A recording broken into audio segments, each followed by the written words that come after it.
नमस्कार, आप देख रहे हैं न्यूज हाट। मैं हूं आपके साथ रितेश शर्मा। आज बिहार कला एवं संस्कृति विभाग की तरफ से एक जो है प्रेस कॉन्फ्रेंस की गई थी।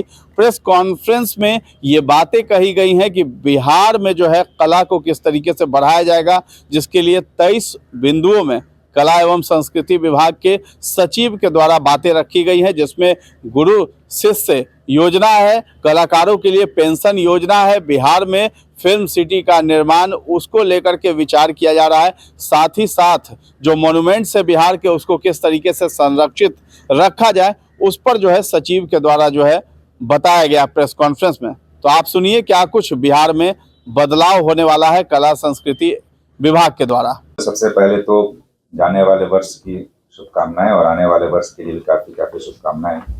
आज हम लोग कला एवं संस्कृति विभाग के संबंध में प्रेस कॉन्फ्रेंस जो निर्धारित है उसके संबंध में विभाग की उपलब्धियां बताएंगे।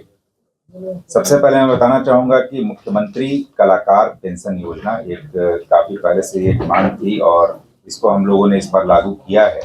इसके अंतर्गत कला के क्षेत्र में जीवन भर जिन वरिष्ठ, उपेक्षित और आर्थिक रूप से कमजोर कलाकारों ने कला के प्रति समर्पण की भावना दिखाई है, उनके लिए मुख्यमंत्री कलाकार पेंशन योजना की शुरुआत की गई है। इस योजना में 3,000 रुपये प्रति माह की पेंशन राशि दी जाती है और अब तक मैं बताऊं कि जब इसको कैबिनेट से अप्रूवल किया गया उस समय से लेकर अब तक 85 कलाकारों का चयन पेंशन योजना के लिए किया गया और ये लगातार प्रक्रिया जारी है।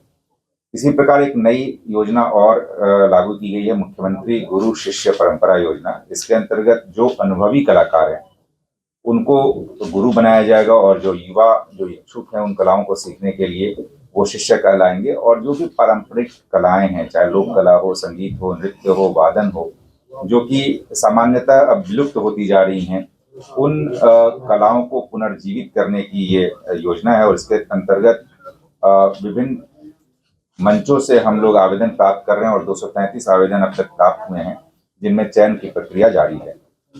अटल कला भवन निर्माण का लक्ष्य रखा गया है, जिसके अंतर्गत हर एक जिले में एक अटल कला भवन रहेगा। लगभग 620 की कैपेसिटी इसकी है और मैं बताना चाहूंगा कि सारण, गया, पूर्णिया, सहरसा, बेगूसराय, मुंगेर, दरभंगा जैसे जिलों में ऑलरेडी निर्माण कार्य सफलतापूर्वक पूर्ण कर लिया गया है।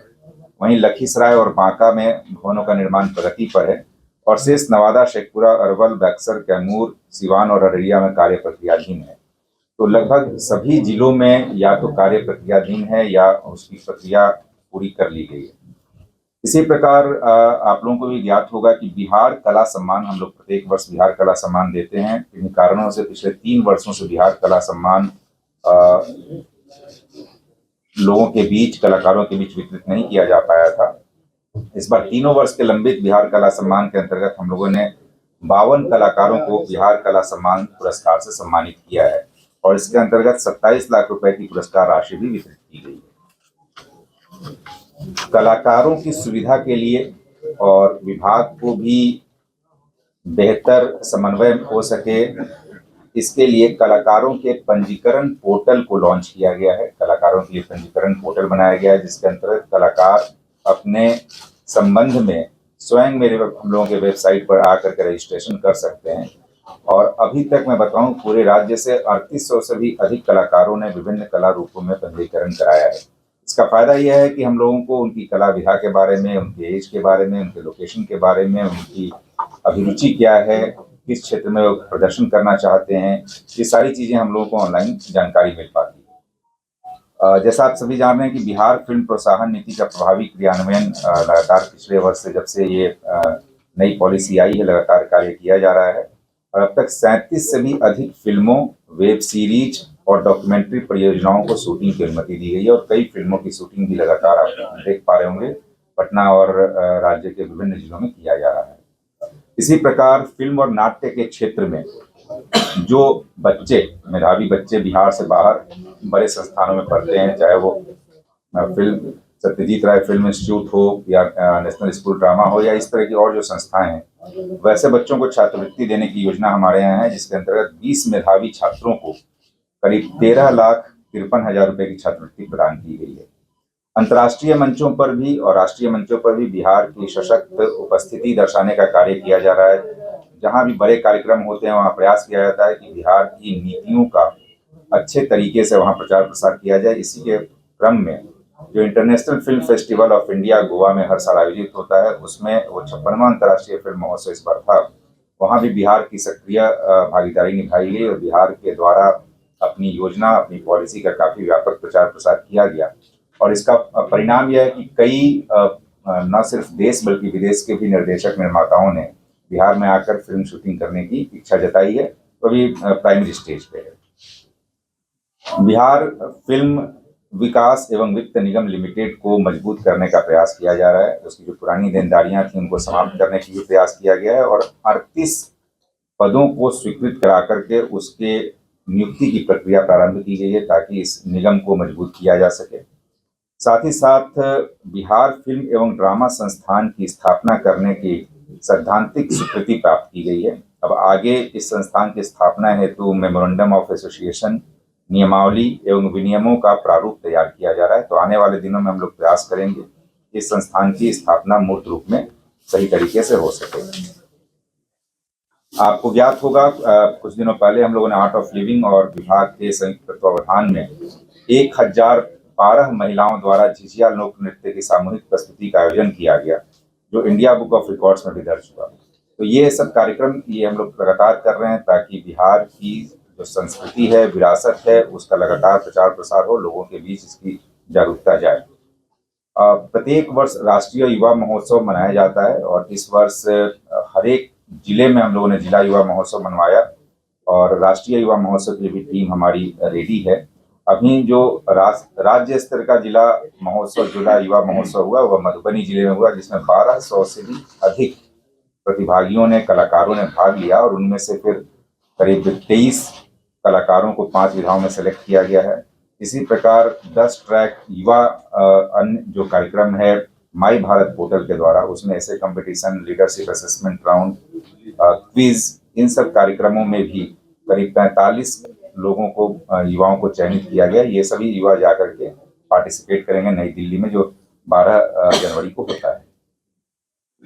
आपको जानकारी होगी कि बुद्ध सम्यक दर्शन संग्रहालय सह स्मृति स्तूप लगभग 550 करोड़ की लागत से इसका निर्माण कराया गया और इसको आम दर्शकों और पर्यटकों के लिए चालू कर दिया गया है। और यह भी बताते हुए काफी हर्ष हो रहा है कि लगभग 8 से 10 हजार लोग प्रतिदिन वर्तमान में वहां जा रहे हैं, जबकि इसको अभी आरंभ हुए मात्र 2 महीने हुए हैं। तो हम लोगों ने इसकी वेबसाइट लॉन्च की है और यह भी प्रयास कर रहे हैं कि वहाँ अन्य सुविधाएं भी दी जाएं, जैसे विपश्यना, वहाँ पर ध्यान केंद्र भी है, लाइब्रेरी भी है और बाकी तमाम तरह की चीजें जिनको लगातार डेवलप करने का प्रयास किया जा रहा है। बिहार फिल्म विकास एवं वित्त निगम लिमिटेड की जो मैंने बात बताई, उसकी भी वेबसाइट को काफी नया और नूतन कलेवर प्रदान किया गया है, जिसको मोस्ट प्रोबेबली कल हम लोग लॉन्च करेंगे। और इसके माध्यम से भी हम लोग प्रयास कर रहे हैं कि फिल्म शूटिंग से संबंधित जितनी भी सुविधाएं और जानकारियां निर्माता निर्देशकों को घर बैठे बैठे मिल सके, वो सभी इस वेबसाइट पर हम लोग पोस्ट करेंगे। यदि हम लोग उत्खनन एंड जो हमारी पुरानी संरचनाएं हैं उनकी बात करें तो लखीसराय में ऐतिहासिक लाल पहाड़ी है, उसके संरक्षण एवं पर्यटक सुविधाओं के निर्माण के लिए करीब 29 करोड़ 28 लाख रुपए की लागत से एक महत्वाकांक्षी योजना प्रारंभ की गई है। इसी प्रकार बिहार के छपरा सारण में करिंगा एक है स्थान है, जिसको कि बिहार प्राचीन स्मारक एवं पुरास्थल संरक्षण अधिनियम 1976 के तहत संरक्षित स्मारक घोषित किया गया है और इसको भी डेवलप करने के लिए हम लोग प्रयासरत हैं। इसके लिए भी डीपीआर बनाया जा रहा है। इसी प्रकार दरभंगा में अहिल्या स्थान के संरक्षण और सौंदर्यीकरण करने हेतु योजना का निर्माण किया गया है और प्रशासनिक स्वीकृति भी प्रदान की गई है। सहरसा जिले में बाबा कारू खिरहर संग्रहालय के नए भवन के निर्माण हेतु करीब 15.5 करोड़ रुपए की प्रशासनिक स्वीकृति प्रदान की गई है। विभाग में लगातार हम लोग विभाग को भी मजबूत करने का प्रयास किया जा रहा है और बिहार में 2 नए अनुभागों की स्थापना की गई है, लेखा एवं बजट अनुभाग तथा सांस्कृतिक कार्यक्रम अनुभाग। इसके लिए मंत्रिमंडल से 25 नए पदों की स्वीकृति भी प्राप्त की गई है। इससे हम लोग आश्वस्त हैं कि विभागीय प्रशासनिक क्षमता बढ़ेगी और सांस्कृतिक कार्यक्रमों का सुचारू एवं प्रभावी क्रियान्वयन भी सुनिश्चित होगा। इसी प्रकार संग्रहालय निदेशालय का भी विस्तार किया जा रहा है, 139 नए पदों की स्वीकृति प्राप्त की गई है। और साथ ही साथ मैं बताऊं कि जो बुद्धा समक दर्शन संग्रहालय सहस्तूप है, उसके लिए भी 42 पदों की स्वीकृति प्राप्त की गई है। अभी हाल ही में हम लोगों ने पिछले सप्ताह ज्ञान भारतम मिशन के अंतर्गत पांडुलिपि संरक्षण हेतु, चूंकि आप जानते हैं बिहार की जो ऐतिहासिकता है, जो प्राचीनता है, काफी बेहतरीन रही है। सभी धर्मों का प्रादुर्भाव, यदि बौद्ध जैन धर्म की बात करें तो यहाँ हुआ है। तो काफी बड़ी संख्या में मैन्युस्क्रिप्ट्स हैं। तो मैन्युस्क्रिप्ट्स के उन पांडुलिपियों के संरक्षण के लिए, उनको डिजिटाइज करने के लिए और प्रसारित करके इस परंपरा को तकनीक से जोड़ने के लिए युवा भारत मिशन के अंतर्गत एक गवर्नमेंट ऑफ इंडिया के साथ एमओयू भी किया गया, जिसके द्वारा हम लोग इन हेरिटेज और मैन्युस्क्रिप्ट्स को प्रिजर्व और डिजिटाइज कर पाएंगे। साथ ही साथ हम लोगों ने छठ महापर्व को यूनेस्को विश्व विरासत सूची में शामिल करने का भी प्रस्ताव केंद्र सरकार को समर्पित किया है, जो यूनेस्को के समक्ष भी उसको वहां से भेजा गया है। डेफिनेटली इस पर भी आगे आने वाले दिनों में कार्रवाई होगी। ये हम लोग की तरफ से, यदि आपकी कोई क्वेरी क्वेश्चन हो तो we are ready to answer.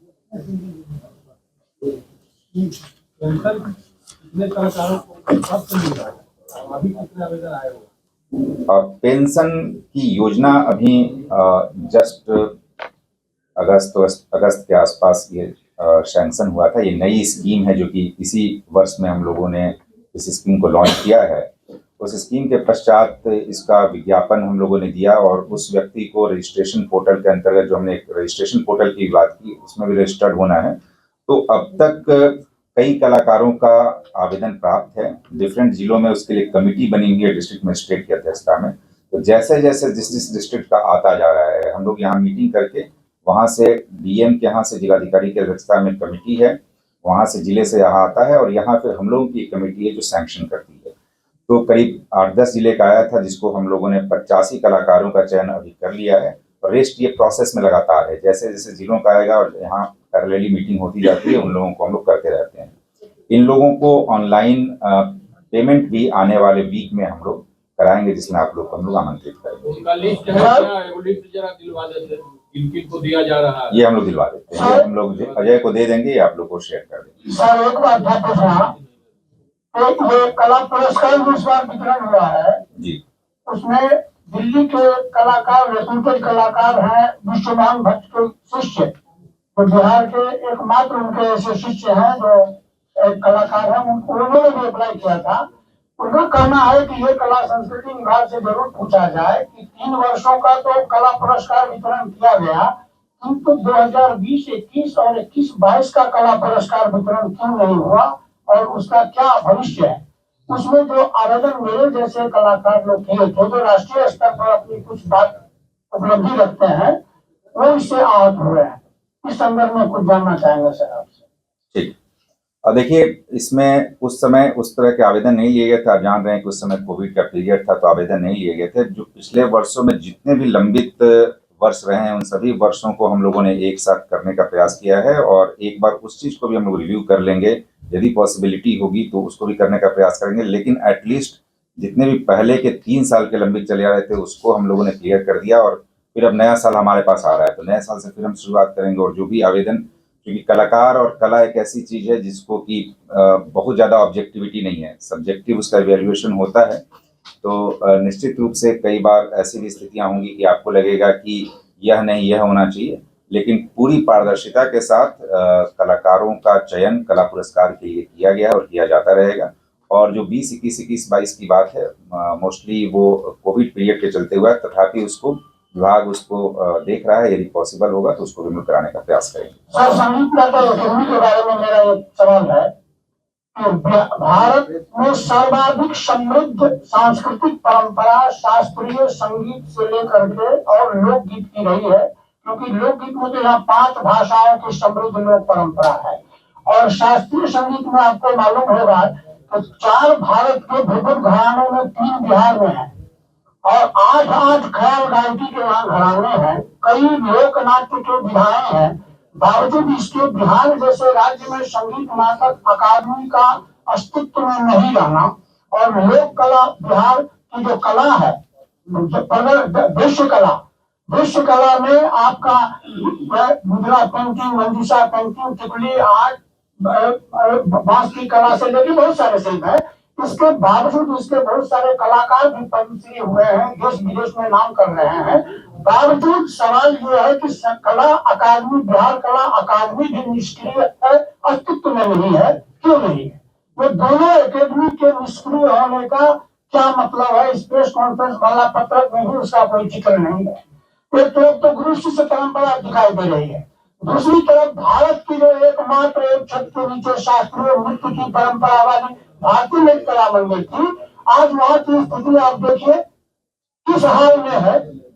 और दूसरा सवाल उसी में लगा हुआ है कि लोक कला संग्रहालय के लिए उसमें एक्सक्लूसिव कलेक्शन था हरिउप्पल जी का, उसका कोई अस्तित्व ही नहीं है भारतीय नृत्य कला मंदिर में। इधर भी ध्यान आकृष्ट हम करना चाहेंगे कि आखिर क्या कला संस्कृति विभाग की सोच है इसमें। ये ठीक है, बहुत ही इंसाइट बेहतर दिया गया है आपके द्वारा, धन्यवाद उसके लिए।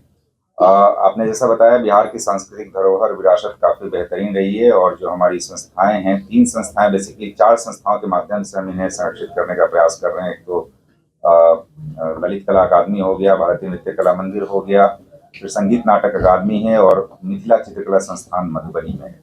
इनके माध्यम से लगातार करने का प्रयास किया जा रहा है, और जो जिन चीज़ों को भी हम लोग देख रहे हैं मजबूत करने का लगातार प्रयास किया जा रहा है। मधुबनी चित्रकला संस्थान को काफ़ी मजबूत किया गया है। इसी प्रकार जब आपने बात की भारतीय नृत्य कला मंदिर की, उसमें भी नए सिरे से पिछले वर्ष कई शिक्षकों की भर्ती की गई है, और छोटे छोटे कार्यक्रम के माध्यम से वो आकर्षित करने का प्रयास किया जा रहा है कि नए जो युवा हैं, जो नए फैमिलीज हैं, वो भी कला के प्रति उनकी अभिरुचि विकसित हो। सामान्यतः हम देखते हैं कि ठीक है, खेलना है तो सभी लोग उसके लिए अट्रैक्ट हो जा रहे हैं, लेकिन जो कला जो कि एक अभिन्न अंग है जीवन का, उसके प्रति पेरेंट्स भी वही आगे आते हैं जो कि पहले से जिनकी कला के प्रति रुझान हो। तो हम लोग भी चाहते हैं कि इसको अट्रैक्ट करें, और ये जो भारतीय नृत्य कला मंदिर में जो सर्टिफिकेशन कोर्स होता है, इसको और बेहतरीन करने के लिए भी अध्ययन कराया जा रहा है, ताकि हम लोग जो सर्टिफिकेट बाहर से लेते हैं यहाँ से सर्टिफिकेशन कराया जा सके। शिक्षकों की कुछ नियुक्ति की गई है, और शिक्षकों की नियुक्ति और मानदेय के निर्धारण के लिए उसकी एक गवर्निंग बॉडी की बैठक भी हम लोग करने जा रहे हैं, ताकि इन विषयों पर जो आप लोगों ने बात उठाई है, उन विषयों पर भी बेहतरीन और ऐसे निर्णय लिए जा सकें जो कला को विकसित करने की दिशा में काफी महत्वपूर्ण सिद्ध है। सर, सर्टिफिकेशन की जो बात आपने कही है, भारतीय नृत्य कला मंदिर की 2 शाखाएं झारखंड में अभी भी सक्रिय हैं, रही है, पहले से ही रही है। इसकी एक सरकारी संस्थान होते हुए इसकी परीक्षा कोई प्राइवेट संस्थान ले रही है, और परीक्षा दिला करके वो सर्टिफिकेट दे रही है। उसकी क्या प्रासंगिकता आप समझते हैं? ऐसे सरकारी संस्था को कोई प्राइवेट संस्था कैसे परीक्षा ले रही है वर्षों बरस से और सर्टिफिकेट दे रही है? इसकी अपनी व्यवस्था क्यों नहीं हो रही है? आपके प्रश्न के पहले ही मैंने आपको ये बता दिया कि इस पर ऑलरेडी हम लोग कर रहे हैं, ये जानकारी में है हम लोग की इसका सर्टिफिकेशन बेहतरीन तरीके से होना चाहिए, जिसको एक्सप्लोर किया जा रहा है कि इसका सर्टिफिकेशन यही हम लोग कैसे करा सकें। जैसे कि अन्य राज्यों में भी कहीं कहीं संगीत नाटक प्रयागराज में है, वहाँ से होता है, तो उस तरह की व्यवस्था हम लोग विकसित करने का प्रयास कर रहे हैं। और उसी दिशा में मैंने आपको बताया कि कैबिनेट के माध्यम से बिहार फिल्म एवं ड्रामा संस्थान की भी स्थापना की गई है। तो ये सब इंस्टीट्यूट्स होंगे जिनके माध्यम से सर्टिफिकेशन कराया जा सकेगा। आर्यभट्ट नॉलेज यूनिवर्सिटी के माध्यम से सर्टिफिकेशन कराने को भी एक्सप्लोर हम लोग कर रहे हैं। जिस तरह से मिथिला चित्रकला संस्थान में सर्टिफिकेशन की कार्रवाई की जा रही है, उसका अध्ययन करके प्रयास किया जाएगा कि भारतीय नृत्य कला मंदिर के माध्यम से जो छात्र, जो कलाकार शिक्षा ग्रहण कर रहे हैं, उनका सर्टिफिकेशन कराया जा सके। अकादमी का पुनर्गठन कराएंगे? अकेले आप ही का सवाल है। इसमें जो आपने बताया कि विलुप्त होती जो कला या विधाएं हैं, उसको लेकर गुरु शिष्य परंपरा के तहत आप लोग कुछ ट्रेनिंग ऑर्गेनाइज करें, तो वो कौन कौन से विलुप्त होती कला या विधाएं हैं? जट जटनी है, बिहुला विषहरी है, जट जटनी, बिहुला विषहरी, फिर जो कुछ ऐसे नृत्य हैं जो डिफरेंट लोकेशन में अंग, जितनी भी आपकी अंगिका, वज्जिका, मैथिली, भोजपुरी क्षेत्र की जितनी भी वैसी विधाएं जो कि अभी भी, जैसे कोहबर है, ऐसे बहुत सारी चीजें हैं, उसको आइडेंटिफाई हम लोगों ने किया, उसकी लिस्ट आप लोग को दे देते हैं। एग्जाम्पल के रूप में मैंने बताया, जैसे जट जटनी है, बिहुला विषहरी है, मंजूषा है। तो ये कुछ कलाएं हैं जो कि बहुत ज़्यादा एक परंपरा से चली आ रही हैं। अब उस परंपरा को बनाए रखने के लिए आवश्यक है कि नई जो संस्कृति है, नई जो पौध है, हमारे जो नए लोग हैं, उन लोगों को भी उसकी जानकारी हो। इसी उद्देश्य की पूर्ति के लिए पुराने गुरुओं की पहचान करके जो उसमें शिक्षा दे सकते हैं उनकी पहचान की जा रही है। उनको हम लोग रिम्यूनरेशन देंगे और साथ ही साथ एक गुरु पर 8 शिष्य रहेंगे, उनको भी हम लोग छात्रवृत्ति प्रदान करेंगे ताकि वो शिक्षा ग्रहण कर सके। सर, मुख्यमंत्री गुरु शिष्य परंपरा में नाट्य कला को समाहित नहीं किया गया है, नाटक को, ये क्या है? मुख्यमंत्री गुरु शिष्य परंपरा में सिर्फ संगीत और नृत्य को रखा गया, वाद्य को रखा गया, नाटक को नहीं रखा गया। नाटक को तो ऑलरेडी संगीत नाटक अकादमी के माध्यम से प्रयास किया जा रहा है कि इसको और बेहतरीन और वहाँ प्रशिक्षण की व्यवस्था बनाई जाए और कुछ नाटकों का मंचन भी कराने की परियोजना है जो कि आगामी आने वाले वर्ष में हम लोग प्रयास करेंगे कि यहाँ पर अच्छे नाटकों का मंचन हो और नाटककारों को नए तरीके से प्रशिक्षण प्रदान किया जा सके। इसके लिए संगीत नाटक अकादमी के द्वारा प्रयास किया जा रहा है और प्लानिंग भी की जा रही है। जैसे कि आपने बताया कि छठ पूजा को लेकर आप लोगों ने यूनेस्को के वर्ल्ड हेरिटेज लिस्ट में शामिल हो, उसके लिए चिट्ठी लिखा है। सर, कुछ मॉन्यूमेंट्स को लेकर भी कुछ ऐसा इनिशिएटिव हुआ है क्या कि बिहार के कुछ ऐसे मॉन्यूमेंट्स वर्ल्ड हेरिटेज लिस्ट में आए? पहले भी बात होती थी जैसे साइक्लोपियन वॉल और कुछ का कि टेंटेटिव लिस्ट में हो या कुछ ऐसा। अभी जैसा मैंने बताया है कि मॉन्यूमेंट के रूप में एक मॉन्यूमेंट जो करिंगा में है उसको हम लोगों ने संरक्षित करने के लिए जो हमारा एक्ट है बिहार प्राचीन स्मारक एवं पुरास्थल संरक्षण अधिनियम 1976 उसके अंतर्गत इसको संरक्षित किया है। इसी प्रकार एक और हम लोगों ने दो प्रपोजल पे हम लोग अभी काम कर रहे हैं। एक प्रपोजल है जो कहलगांव में गंगा नदी के अंदर आप लोगों ने किसी ने देखा होगा तो 3 पहाड़ी है, पहाड़ पर मंदिर है, तो भी एक उस तरह का प्लेस है जिसको कि हम लोग रिपोर्ट मंगा करके उसको इवेल्युएट कर रहे हैं कि उसको हम लोग संरक्षित क्षेत्र में घोषित कर सकते हैं कि नहीं। इसी तरीके से बांका जिले में रानी की बाव करके एक बावड़ी है, उसका भी हम लोगों ने रिपोर्ट मंगाया है। लेकिन तत्काल भी करिंगा को किया है और जो आप बात कर रहे हैं यदि उस स्टेचर का हम लोग को मिलेगा कि हम लोग यूनेस्को वर्ल्ड हेरिटेज साइट में भेजें तो डेफिनेटली उसको भेजेंगे। एक सवाल है सर, फिल्म सिटी को लेकर के क्या मतलब ये क्या दिक्कत है सर? और देखिए फिल्म के ओवरऑल डेवलपमेंट के लिए पूरा प्रयास किया जा रहा है कि यहाँ फिल्मों की शूटिंग हो। आप जानते हैं कि बहुत पहले जॉनी मेरा नाम और ऐसी फिल्मों की शूटिंग यहाँ हुई, राजगीर में हुई, लेकिन बीच में कालांतर में वैसी स्थितियां नहीं रही। तो फिल्मों के ओवरऑल डेवलपमेंट को लेकर कि यहाँ शूटिंग हो, लोकल भाषा में हो या किसी भी भाषा में, हिंदी भी हो, तो हम लोग उसको प्रमोट करें। लेकिन ये पूरा एक इकोसिस्टम है, सिर्फ बोल देने से नहीं होगा। इस इकोसिस्टम के अंतर्गत सारी चीज़ें आती हैं, होटल एकोमोडेशन आता है, रोड्स आते हैं, सिक्योरिटी आती है, अच्छे लोकेशन आते हैं और साथ ही साथ जो निर्माता निर्देशकों को चीज़ें चाहिए, उनको प्रॉप्स चाहिए, उनको वैनिटी वैन चाहिए, तो इन सभी चीज़ों को हम लोग व्यवस्थित करने का प्रयास कर रहे हैं। और इसीलिए एक नवीन कलेवर में हम लोगों ने वेबसाइट, अपना पोर्टल भी इसको लॉन्च कर रहे हैं जो कि आने वाले इसी वीक में होगा। और उसमें हम लोग इन सभी चीज़ों को जो सुविधाएं बिहार में हम उन्हें उपलब्ध करा सकते हैं एक जगह पर हम उन्हें उपलब्ध कराएंगे, सो दैट कि किसी को आ करके देखने की जरूरत ना पड़े। कोई भी जैसे लोकेशन है जहाँ पे शूटिंग की जा सकती है, कोई ऐसा अट्रैक्शन है जहाँ शूटिंग की जा सकती है, तो उसका भी 3D इमेज, VR इमेज हम लोग वेबसाइट पे होस्ट करने जा रहे हैं, ताकि यदि किसी को मन कर रहा है कि ठीक है मुझे जा करके वहाँ शूटिंग करनी है, तो ओवरऑल 70% उसको आइडिया मिल जाए कि ठीक है वहाँ जाएंगे तो क्या मिलेगा। फाइनली जब फाइनल करेगा तो ऑब्वियसली यहाँ आकर के रेडी करेगा, लेकिन 70% नॉलेज वहीं हो जाएगा। जहाँ तक बात रही फिल्म सिटी की, फिल्म सिटी को लेकर के भी विभाग इस पर कार्य कर रहा है। इसकी उपादेयता और किस तरीके से इसका डेवलप किया जाए ताकि लोग इसको मैक्सिमम यूज कर सकें, इन सभी चीज़ों को देख करके ही इस पर कार्य किया जाए। लोकेशंस आइडेंटिफाई हुए हैं डिफरेंट डिस्ट्रिक्ट से, जिलाधिकारी और कला संस्कृति पदाधिकारी और वीडियोज के माध्यम से, जो भी उन जिलों में वैसे पोटेंशियल वाले स्थान हो, चाहे ऐतिहासिक रूप से इम्पोर्टेंट हों, धार्मिक रूप से इम्पोर्टेंट हों, जो भी फिल्म शूटिंग के लिहाज से इम्पोर्टेंट है, उन लोकेशंस को हम लोगों ने मंगाया है। उन लोकेशंस की दूरी जिला मुख्यालय से या फिर पटना से कितनी है ये मंगवाया है। अब उसमें कुछ आइडेंटिफाई जो मैक्सिमम पोटेंशियल वाले होंगे उनको आइडेंटिफाई करके उनका 3D व्यू और VR व्यू बना करके हम लोग वेबसाइट पे अपने पोस्ट करेंगे। सर क्या आप ये कहना चाह रहे हैं कोई आइडेंटिफाई तो आप ये कहना चाह रहे हैं कि फिल्मों के लिए निर्माण के लिए प्रोत्साहन देंगे और बिहार में जो जो अलग अलग लोकेशन से उसको तैयार कराएं। फिल्म सिटी जैसी चीजें निर्माण होंगी कि नहीं?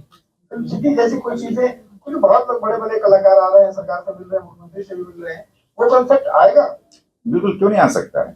अभी है वो नहीं नहीं, बिल्कुल वो है फिल्म सिटी, लेकिन on the demand of producer and directors, वो किस तरीके का चाहते हैं। ऐसी चीज हम लोग नहीं करना चाह रहे हैं कि हम लोग कुछ बना दें और आपकी यूज की ना हो। इस तरह का मान लीजिए बहुत सारा माइक है, हम कहें कि हम ये माइक दे रहे हैं, आपको पसंद ही नहीं, तो हम लोग उनसे पहले प्राप्त कर रहे हैं कि आपको किस तरह की चीजें चाहिए, क्योंकि ये ऐसा चीज है कि पब्लिक के लिए है। तो पब्लिक की क्या डिमांड है, लोगों की क्या डिमांड है, उनको किस तरीके का चाहिए, वो हम लोग डिमांड उनका पहले ले रहे हैं, उसके हिसाब से फिर हम अपना प्रपोजल बनाएंगे। और हम कार्यक्रम का अंतिम चरण धन्यवाद ज्ञापन। लोकेशन की बात कर रहे हैं, लेकिन फिल्म सिटी में जिस तरीके से अलग अलग लोग बता रहे हैं, लेकिन गोलघर का क्या स्टेटस है?